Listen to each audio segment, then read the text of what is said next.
It happened in the kitchen, which felt fitting in a way I didn't understand until later. Kitchens are where my family always told the truth, usually disguised as jokes.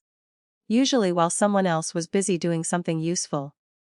My sister was leaning against the counter, scrolling on her phone. Half listening to my mom complain about how cramped the crew's cabin was going to be.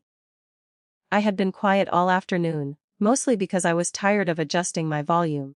My opinions, my presence. At some point, my mom said my name with that tone that I'd been part of the conversation without being invited into it. "Well," my sister said. Finally looking up, pointing at me with her phone like it was a prop she'd been waiting to use. She was always just extra. She laughed, quick and light. Like she delivered a clever line. My mom didn't hesitate, she nodded once firmly. "She's right, you've never really fit in." There was no anger in it. No heat. Just certainty. I waited for the familiar surge, defensivenization, the urge to explain myself into a smaller shape. It didn't come. Instead, something inside me went very still. Like a room after everyone has left, I looked at both of them. I saw how comfortable they were saying it. How long they must have been thinking it. I didn't argue. I didn't ask what that meant. I didn't remind them of the ways I'd bent myself to fit anyway. I picked up my jacket and my bag. "I'm going to head out," I said. My sister blinked. "You're being dramatic." "Of course you are," my mom added. Already turning back to her coffee, I left, not slamming doors, not making a scene.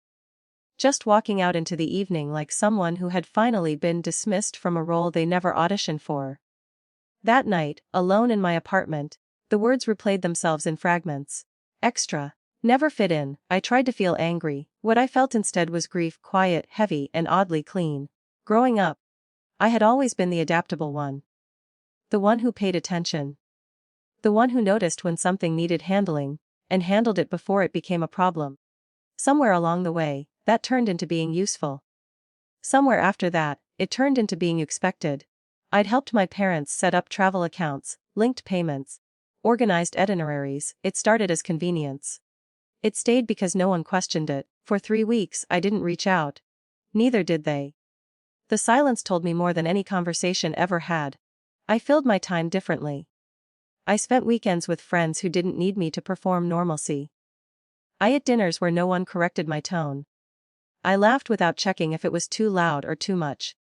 Belonging, I realized, felt quieter than I'd been taught. Then the calls started, 20 of them in an hour. Missed calls, voicemails stacking on top of each other. My sister first, then my mom, then my dad, who rarely called me directly. I didn't listen to the messages. I didn't need to. I knew what had happened the moment I saw the cruise line's name across my screen in an automated email. Payment issue. Action required. They had booked the trip the way they always did, confidently, casually, under the assumption that things would work because they always had.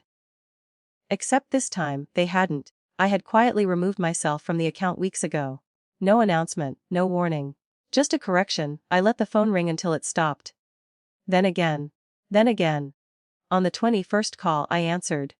My mom was crying before she said hello. "What did you do?" she asked, her voice tight with panic rather than accusation. "The payment didn't go through. They're saying we might lose the reservation." I listened. I let the silence stretch just long enough to feel intentional. Then I said 4 words. "I don't handle that." She stopped crying. I could hear my sister in the background, asking what I'd said. "You always did." My mom replied weakly. "Not anymore." I said. I didn't explain. I didn't justify. I didn't bring up the kitchen or the word extra or the years of shrinking. I didn't need to.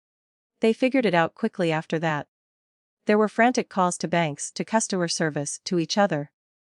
The trip wasn't cancelled, but it wasn't smooth either. There were fees. Delays. Stress they weren't used to carrying themselves. They didn't call me again that day. We spoke later, weeks later, in a careful, awkward way. Nothing was fully addressed. Nothing was fully repaired, but something fundamental had shifted. They no longer assumed. I no longer explained. I don't know if they understand why I left that day. I'm not sure they ever will.